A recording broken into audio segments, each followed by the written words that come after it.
নমস্কার বন্ধুরা, সঞ্চিতা লাইভ স্টোরিতে নতুন একটা ব্লগ ভিডিও নিয়ে চলে এলাম। থাম্বনেল দেখে আপনারা অনেকেই বুঝতে পেরেছেন আজকের ভিডিওটা কী নিয়ে শ্যুট হতে চলেছে। বোনকে নিয়ে সন্ধ্যাবেলায় গিয়েছিলাম সাইবার ক্যাফের দোকানে, কারণ বোনের সামনে পরীক্ষা, একটু ফর্ম ফিল আপ করার ব্যাপার ছিল। আর বাড়ি ফেরার সময় দেখলাম মন্দিরে মায়ের আরতি হচ্ছে, তাই কিছুক্ষণ দাঁড়িয়ে পড়ে মায়ের আরতি দেখলাম। আর তারপরে একটু প্রসাদ দিল, সেটা খেয়ে বাড়ির উদ্দেশ্যে রওনা দিলাম। বাড়ি ফেরার সময় বোন আর আমি গল্প করতে করতে ফিরছিলাম। হঠাৎ করে খুব তেলে ভাজা দিয়ে মুড়ি খাওয়ার খুব ইচ্ছা হচ্ছিল, তাই বোনকে বললাম আজকে তেলে ভাজা দিয়ে মুড়ি খেলে কেমন হয়।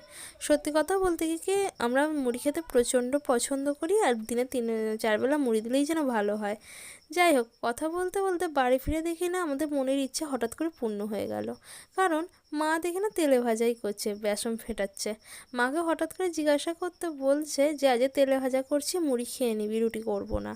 যাকে সোনায় সোহাগা, তাই নয় কি? যেটা মনে মনে ইচ্ছা ছিল সেটাই হচ্ছে। যাই হোক, এই ধনে পাতাগুলো যে দেখছেন, বাবা যে ছাদে টবে গাছ বসিয়েছিল সেখানেই হয়েছে। যাই হোক, কড়াই তেল গরম করে নিচ্ছে, মা একটা একটা করে বেগুনি ছাড়তে শুরু করছে এবার ভেজে নেওয়ার উদ্দেশ্যে।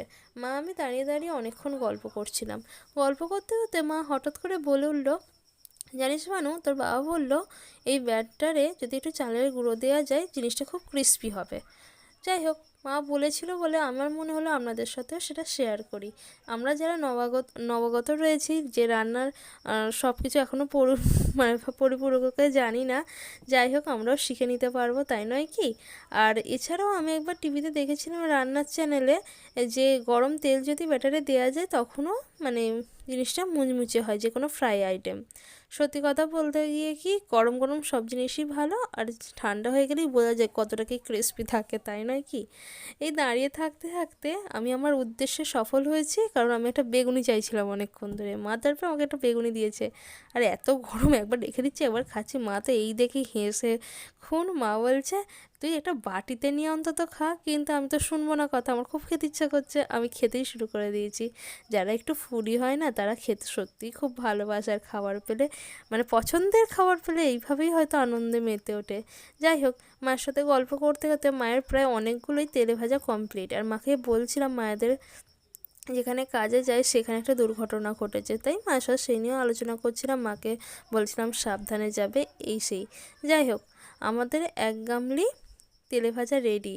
আর এই তেলে ভাজা দেখতে দেখতে আপনাদের জানাই আপনাদের অসংখ্য ধন্যবাদ, কারণ আপনাদের সাপোর্ট ভালোবাসায় আমার 49 জন সাবস্ক্রাইবার হয়েছে। আশা করছি আরও সাবস্ক্রাইবার হবে। অসংখ্য ধন্যবাদ। আপনাদের সাথে কথা বলতে বলতে এখানে মুড়িটা বার করে নিলাম, আর উপরে পেঁয়াজ কুচি ছড়িয়ে দিলাম। তারপর 1 গামলা তেলে ভাজা নিয়ে চলে এলাম। ভাববেন না আমি সবটা খেয়েছি। মা দাঁড়িয়েছিল, মা বলছে সব নিবি না। আমি বলছি না গো, আমি শুধু থালাটা সাজানোর জন্যেই খালি একটু সাজাচ্ছি, কারণ আমাদের এত তেলে ভাজা খেলে সহ্য হয় না। যাই হোক, সবটা সাজিয়ে নিলাম। আর আপনাদের ব্লগটা কেমন লাগলো অবশ্যই জানাবেন।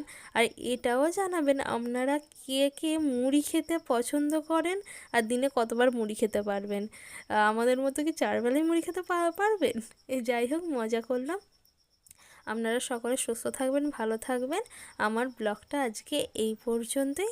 আমার ভিডিওগুলো কেমন লাগছে আপনারা অবশ্যই কমেন্ট করবেন। আমার ভিডিওগুলো যদি ভালো লাগে like, comment, share and subscribe করুন।